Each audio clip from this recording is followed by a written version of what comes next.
On our 7th anniversary, my wife celebrated with her 23-year-old lover over dinner.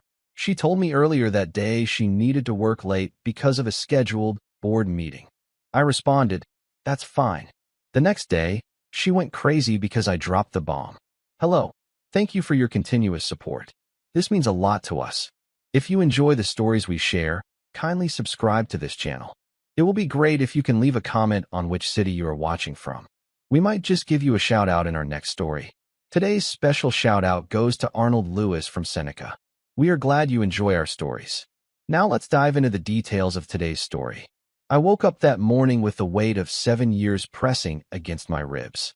7 years of marriage to Claire, a milestone that should have felt like a victory, but instead sat like a stone in my gut. The air in our suburban kitchen smelled of burnt toast. She'd left the bread in too long again, distracted by her phone, no doubt. I stood by the counter, arranging a modest bouquet of lilies I'd picked up the day before. White petals, soft and unassuming, the kind of thing she used to love before she stopped noticing. It was our anniversary, and I told myself it still mattered. Claire breezed in, her heels clicking against the tile, her blonde hair pulled tight in a bun that screamed efficiency. She barely glanced at me. "Morning," she muttered, scrolling through her phone, her thumbs dancing over the screen. I caught a glimpse of a message, too quick to read, but enough to make my jaw tighten. She'd been like this for months, distant, clipped, her eyes always somewhere else. I set the lilies on the table, their faint scent lost in the haze of her perfume. "Happy anniversary," I said, keeping my voice steady, testing the waters. She looked up, startled, like she'd forgotten. "Oh, right. Thanks." A pause, then a forced smile. "Busy day at the office. You know how it is." She grabbed her bag and turned for the door. "Don't wait up. Might be late." I nodded, my hands curling around the edge of the counter. "Work keeping you busy?" "Always," she said, already halfway out. "See you later, Ethan." The door clicked shut, and the silence swallowed me. I stood there, staring at the lilies, their petals drooping slightly under the weight of neglect. She hadn't even touched them. I could have called after her, demanded answers, but I didn't. I learned long ago that silence was my sharpest weapon. Let her think I was the same old Ethan, quiet, predictable, the consultant husband she'd pegged me for. She had no idea who I really was. I drove to my other office that morning, the one she didn't know about. Not the little cubicle I pretended to work from, but the real one, a hidden room tucked behind a nondescript warehouse on the edge of town. The walls were lined with monitors, a fortress of screens I'd built over years. I owned her company, every brick and paycheck, but I'd kept it buried under layers of proxies and aliases. A secret I'd guarded since the day we met, back when I thought love meant trust. Now it was my ace, my shield, my blade. I settled into the leather chair, the hum of the servers a low growl in the background. My fingers moved over the keyboard, pulling up the security feeds from her office, live streams I'd installed myself. There she was, at her desk, laughing with that kid, Jake. 23, all muscle and smug grins, a personal trainer she'd hired for team wellness sessions. Her hand brushed his arm, lingering too long. My pulse didn't spike, it sank, slow and cold, like water freezing over. I watched them for an hour, the way she leaned in, the way he smirked. Every frame carved itself into me, a gallery of betrayal I'd suspected but never seen so clear. I could have stormed in, made a scene, but that wasn't me. I'd built an empire by staying 3 steps ahead, by letting others dig their own graves. Claire was digging hers, and I'd hand her the shovel. The day dragged on, and I worked. Real work, the kind that kept my company's profits soaring while Claire played manager in her little corner. By evening, I was back home, the lilies still untouched on the table. My phone buzzed. Her text, short and sharp, "Board meeting tonight. Don't wait up." I stared at the words, the lie so blatant it almost made me laugh. A board meeting? At a company I owned? I knew the schedule. There was nothing planned. She didn't even try to hide it anymore. "That's fine." I texted back, my fingers steady as stone. I set the phone down and leaned back in the chair, the house creaking around me. The clock ticked past 7, then 8. I didn't call, didn't pace. I waited, letting the quiet coil around me like a snake. She thought I was clueless, a shadow in her life she could step over. But shadows move, and they see everything. I pulled my laptop closer and logged into the tracking software I'd installed months ago. Nothing invasive, just a precaution I'd never needed until now. Her phone's GPS blinked to life, a red dot glowing at La Belle Vie, a swanky restaurant downtown. No board meetings there, just candlelight and overpriced wine. I switched to the private investigator's feed, my guy, discreet and loyal, parked across the street. The photos streamed in.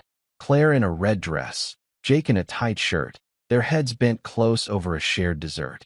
I closed the laptop, my breath even, my mind clear.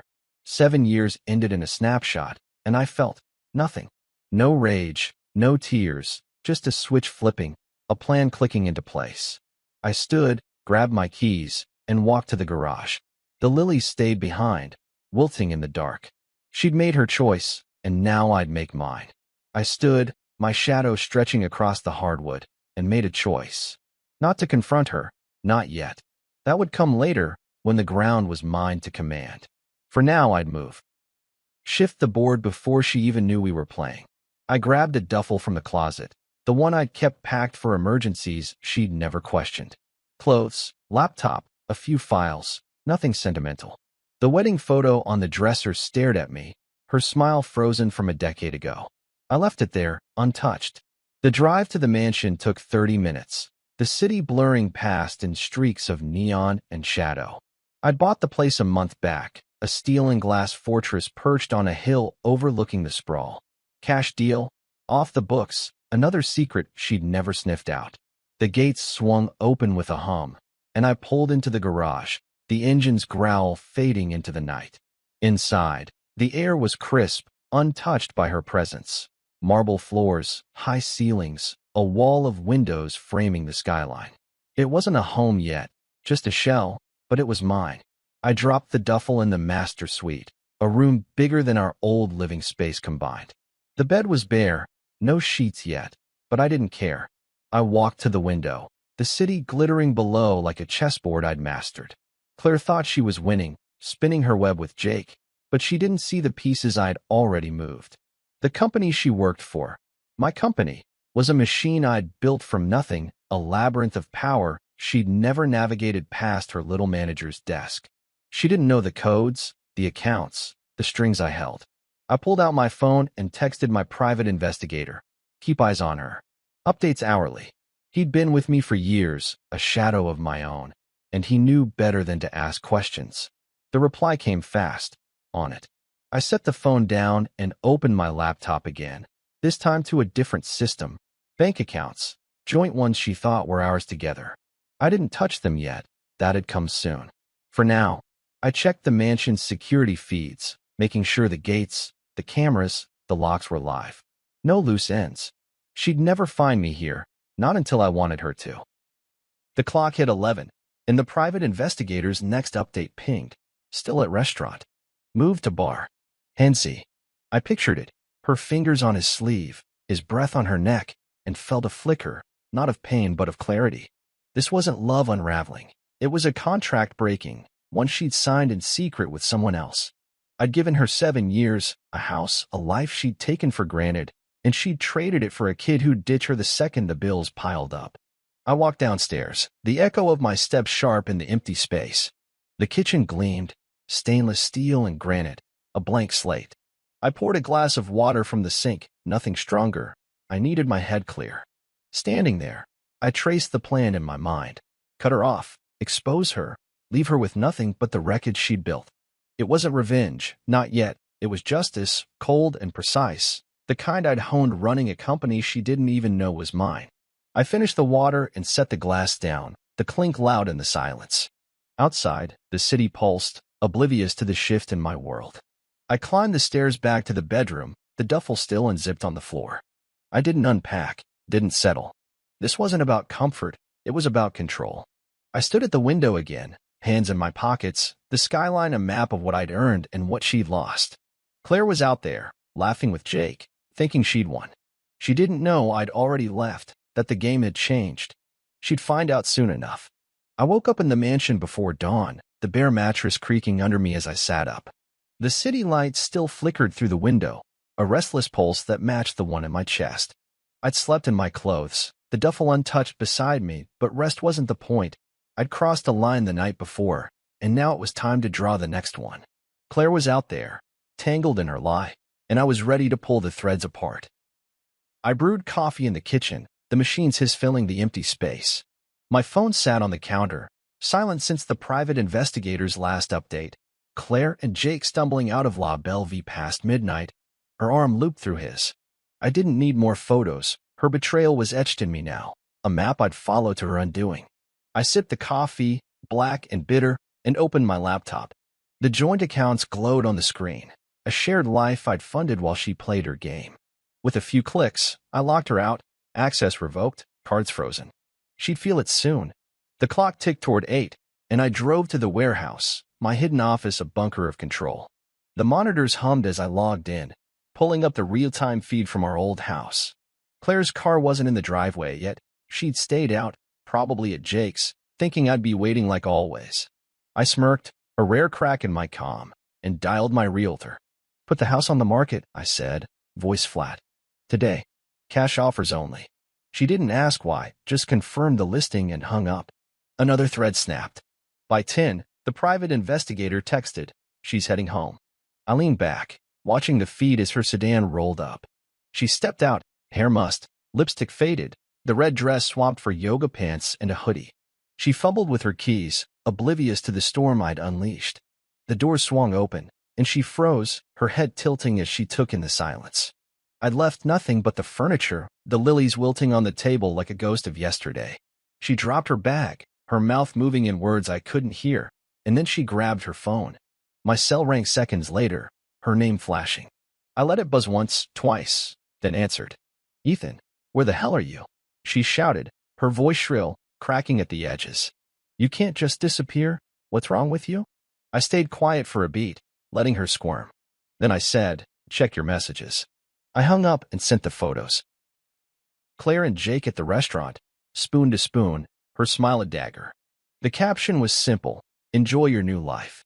The feed showed her staring at her phone, her face draining of color. She sank onto the couch, hands trembling, and I felt the first real spark of satisfaction. She called again, but I didn't pick up. Instead, I watched as she dialed her credit card company, her voice rising in panic. "What do you mean declined?" "Try it again." She paced, tugging at her hair, the hoodie slipping off one shoulder.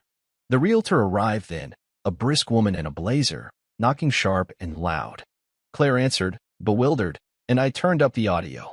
"The house is for sale," the realtor said, handing her a flyer. "Owner's orders. You've got till tomorrow to clear out." Claire's jaw dropped, her eyes darting around like a trapped animal. "This is my house." "He can't," she stopped, the pieces clicking, but not enough to see me yet. She stormed outside, yelling at the realtor as the for sale sign stabbed into the lawn. I leaned closer to the screen, my coffee cooling in my hand. She built her castle on sand, and I was the tide. Her next call was to Jake. I tapped his number weeks ago, just in case. "Baby, I need you," she pleaded, her voice thick with desperation. "Ethan's lost it. He's selling the house. My cards aren't working." His reply was muffled, but I caught the tone, bored, dismissive. "Figure it out, Claire. I've got a client." The line went dead, and she stared at the phone, her shoulders slumping. I didn't smile, didn't gloat, just watched as her world crumbled, brick by brick. By noon, she was back inside, packing a suitcase with frantic hands. She grabbed clothes, jewelry, anything she could carry, but the panic in her eyes said it all. She had nowhere to go. The private investigator texted, "She's crying in the car. Keeps calling you." I didn't answer. Let her drown in it. I'd given her 7 years of stability, a life she'd spat on, and now she'd taste the cost. I closed the laptop and stood, stretching the stiffness from my neck. The warehouse was quiet, the monitors dark, but the plan was alive, humming in my veins. She'd lost the house, the money, the lover who'd never cared. Tomorrow, I'd take the last piece, her job, her pride, and she'd see the shadow I'd cast all along. I grabbed my keys and headed for the mansion, the city blurring past. Claire thought she'd played me, but the game was mine, and I was just getting started. I stood in front of the mirror that morning, adjusting the knot of my tie charcoal silk, sharp as a blade. The mansion's master suite gleamed around me, its stark lines a far cry from the cluttered suburban cage I'd left behind. I'd slept better than I expected, the bare mattress a throne compared to the bed I'd shared with Claire. Today wasn't about rest, though, it was about execution. She'd lost the house, the money, the illusion of Jake. Now I'd take her last foothold, and she'd see me for the first time. I drove to the company in my black sedan, the engine purring like a predator on the hunt. The building loomed ahead, a sleek tower of glass and steel I designed from the ground up, every floor a testament to the empire I'd hidden. Claire worked on the ninth, a mid-level manager in a corner office she thought she'd earned. She had no idea I'd signed her paychecks, that I'd watched her strut through my halls for years, blind to the strings I pulled. Mia met me in the lobby, her heels clicking with purpose. My secretary, 5 years at my side, dark hair pinned back, eyes like a hawk's. She carried a tablet and a cardboard box, her lips pressed into a line that wasn't quite a smile. "Everything's set," she said, handing me the day's schedule. "She's in a meeting with the sales team." Unaware. "Good," I replied, my voice low, steady. Mia didn't flinch at the edge in it. She never did. She'd seen me build this place, knew the weight of my secrets. I trusted her with them, and today she'd stand witness to the unmasking. We took the elevator to the 9th floor, the hum of the ascent a quiet drumroll. The doors slid open, and I stepped out, Mia at my flank. The office buzzed, phones ringing, keyboards clacking, the hum of a machine I'd oiled with my own hands. Heads turned as I passed, a ripple of curiosity from staff who'd never seen me here. I wasn't the consultant Claire painted me as. I was the shadow they'd felt but never named. The meeting room was at the end of the hall, glass walls framing a dozen suits around a table. Claire stood at the head, mid-sentence, a whiteboard marker in her hand. She wore a navy blazer, her hair still mussed from yesterday's chaos, but her chin was high, clinging to control. She didn't see me until I pushed the door open, the hinges silent as a whisper. "Ethan?" Her voice cracked, the marker slipping in her grip. The room went still, eyes darting between us. "What are you doing here?" I didn't answer, not yet. I walked to the center, my steps deliberate, the air thickening with every one. Mia set the box on the table, its thud a gavel strike. Claire's gaze flicked to it, then back to me, confusion hardening into something sharper. "This is my office," she snapped. "You can't just—" "I can," I said, cutting her off. My voice was calm, a blade wrapped in velvet. "Because it's mine." She blinked, her mouth parting, but no sound came. I turned to the room, meeting every pair of eyes, sales reps, assistants, her little kingdom. For those who don't know me, I'm Ethan Voss. I own this company. Every desk, every deal, every dime. I've owned it since before most of you were hired. A murmur rippled through them, shock tightening their faces. I let it settle, then looked at Claire. "Including you." Her hands gripped the table, knuckles white.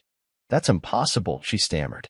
"I'd know if you didn't," I said, stepping closer. "You never asked, never looked past the story I fed you."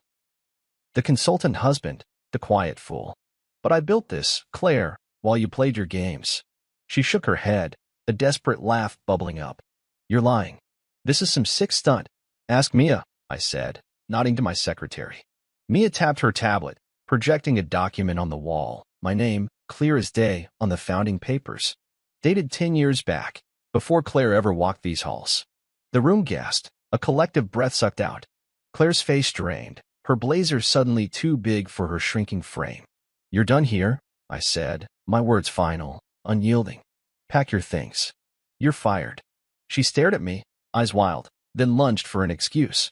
"You can't do this. I've got rights. I'll sue." "You won't," I said, my gaze locking hers. "You've got nothing left to fight with." I nodded to Mia, who slid the box toward her. 5 minutes. Security's waiting. The room erupted. Whispers, chairs shifting.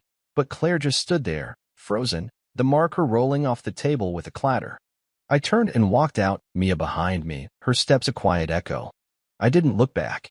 I didn't need to. I'd seen her collapse in that moment, her pride shattering like glass under my heel. In the elevator, Mia broke the silence. She didn't see it coming, she said, a note of awe in her voice. "No," I replied, watching the numbers drop. She never did. The doors opened to the lobby, and I stepped into the light, the weight of her fall lifting off me. The house was gone, the money cut, the job stripped. Claire was a ghost now, haunting a life I'd already left. I'd shown her the shadow, and tomorrow I'd let her beg at its edge. For now, I drove back to the mansion, the city shrinking in my rearview, my empire intact, my hands clean. I watched the sun climb over the city from the mansion's terrace, a mug of coffee steaming in my hand. The air was cool, sharp with the promise of fall, and the skyline glittered below like a prize I'd claimed. Yesterday's showdown at the company lingered in me, not as triumph, not yet, but as a door slamming shut. Claire's face, pale and crumbling in that meeting room, replayed in my mind. She'd seen me, finally, but it was too late. Today, I'd let her feel the full weight of her ruin. I'd spent the morning tying up loose ends. The house sale was in motion, offers already trickling in, cash heavy and eager. The private investigator's updates had slowed. Claire's car spotted at a cheap motel off the highway, her movements erratic. Jake was gone, predictably, his phone off the grid since she'd called him in tears. I'd known he'd bolt. He was a leech, not a lifeline. She was alone now, stripped bare, and I felt no pity, only a cold certainty that she'd earned it. By noon, I was in the study, a room I'd started to furnish, bookshelves lining the walls, a desk of dark oak. My laptop hummed as I reviewed company reports, the numbers steady despite the ninth floor's whispers. Mia had texted earlier, staff's buzzing. No one's sad she's gone. I'd smiled at that, a rare curve of my lips. Mia's efficiency, her quiet loyalty, had carried me through yesterday's storm. She'd earned more than a paycheck. She'd earned my trust. The security system chimed mid-afternoon, a sharp ping that snapped me from my work. I pulled up the feed, Claire's sedan idling at the gates, her figure slumped behind the wheel. She'd found me, tracked the mansion somehow, though I hadn't hidden it hard. Let her come, I'd thought. Let her see what she'd lost. I watched as she climbed out, her hoodie stained, hair a tangled mess. She pressed the intercom, her voice crackling through the speaker. Ethan, please. I know you're in there. I didn't answer. I leaned back, the mug cooling in my grip, and let her stew. She pressed again, her tone fraying. I just want to talk. Please, I'm begging you. Begging. There it was, the word I'd waited for, raw and ragged. I switched to the exterior camera, her face filling the screen. Eyes red, cheeks hollow, a shadow of the woman who'd laughed with Jake. She pounded the gate, a weak thud against steel, and I felt nothing but the echo of her choices. The doorbell rang downstairs, Mia, right on time. I'd asked her to come by, to go over some contracts, but her timing was perfect. I buzzed her in, the gates parting for her sleek coupe. Claire flinched as Mia drove past, her head whipping between us. I met Mia at the door, her coat draped over one arm, a stack of papers in the other. She's out there, she said, glancing back. Looks rough. Let her stay. I replied, leading her inside. She'll tire herself out. We settled in the kitchen, the island between us, papers spread like a battlefield. Mia's voice was crisp, cutting through the numbers, sales projections, staff updates. But her presence softened the edges of the room, her dark eyes catching mine now and then. She'd been there from the start, a steady hand when I'd built the company in secret, a confidant when Claire's distance grew. I'd never noticed how her laugh, rare but real, eased the knots in me until now. Claire's voice broke through again, louder, desperate. Ethan, I'll do anything. I'm sorry, just let me in. I stood, crossing to the window. She was at the gate, hands gripping the bars, her hoodie slipping to reveal a thin frame. The private investigator had said she hadn't eaten much, hadn't slept. I opened the security app on my phone and muted the intercom, her pleas fading to silence. Mia watched me, her pen pausing. You're not going out there, she said, more statement than question. No, I said, turning back. She made her bed. Let her lie in it. Mia nodded, a flicker of approval in her gaze. We finished the contracts, her hand brushing mine as she handed me a pen. A small thing, but it lingered. When she stood to leave, I stopped her. Stay for coffee, I said, surprising myself. She hesitated, then smiled, a real one, warm against the mansion's cold lines.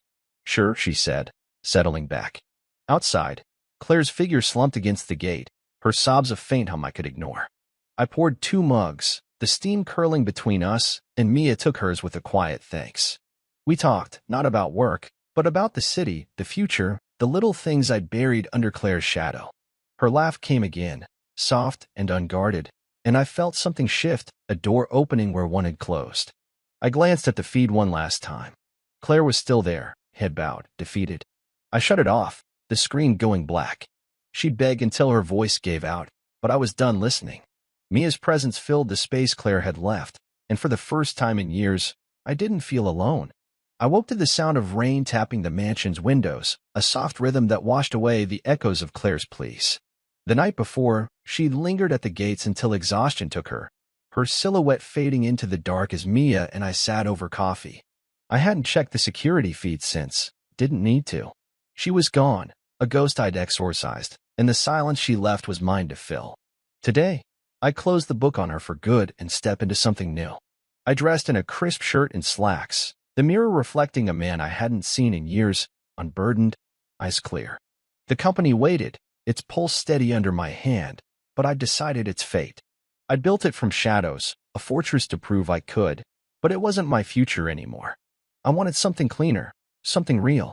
Mia had stayed late last night, her laughter still ringing in the kitchen, and I knew she'd be part of it. She arrived mid-morning, her coupe pulling through the gates as the rain eased. I met her at the door, her umbrella dripping onto the marble. "Final papers," she said, holding up a leather binder. "The sale's locked, 10 million, clean break." I'd sold the company to a competitor, a deal I'd brokered in secret over weeks. It was done, the last tie to Claire's world severed. Mia's efficiency had made it seamless, her signature on every dotted line a mark of trust I'd come to rely on. We spread the documents across the dining table, a slab of walnut that dwarfed the room. She walked me through the details, funds transferred, staff retained, my name erased from the records. "You're free," she said, her voice light, almost teasing. I looked at her then, really looked, her dark hair loose for once, framing a face that held no judgment, only understanding. She'd seen me dismantle Claire's life without blinking, and still she stayed. "Free's a start," I said, leaning back. "What's next?" She tilted her head, a spark in her eyes. "Whatever you want, Ethan. You've got the cash, the time. Build something new, or don't. Just don't disappear on me." Her smile was small, but it hit me like sunlight through the clouds. I hadn't planned this, her, us, but it was there, growing in the space Claire had vacated. "Let's get out of here," I said, standing. "Lunch, somewhere loud. No more quiet." She laughed, a sound I wanted to hear again, and grabbed her coat. We took my sedan, the city unfolding around us as the rain streaked the windshield.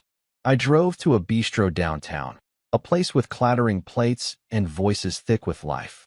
We sat by the window, steam rising from our plates, hers pasta, mine steak, and talked over the noise. Not about the past, not about Claire, but about the present. Her love of jazz, my knack for fixing old cars, the kind of things we'd never had time for.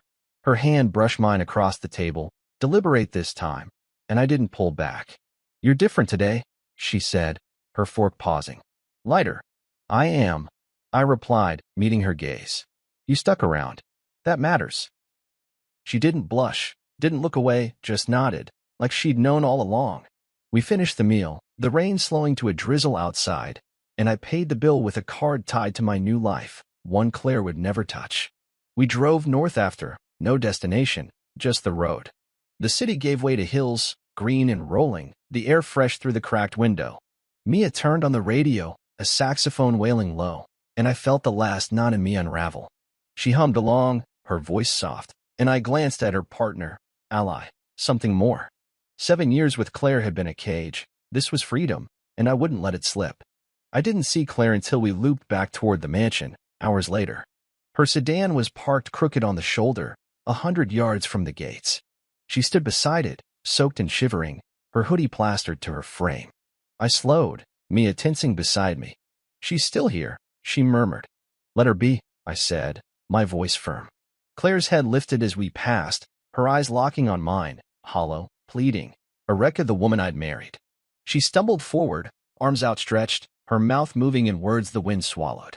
I didn't stop. The gates opened for us, closing her out, and I parked without a backward glance. Inside, Mia shed her coat, her presence steadying me. "She won't last long out there," she said, practical, not cruel. I nodded, crossing to the window. Claire was a speck now, swaying in the rain, her car a lifeline she couldn't afford to fuel. She begged until she broke, but I'd moved on past her lies, her games, her shadow. I turned to Mia, her silhouette framed by the fading light. "Stay tonight," I said, no hesitation. She stepped closer, her hand finding mine, and the rain faded to a whisper. Claire was gone, a memory I'd buried, and the future stood right here, real, warm, mine.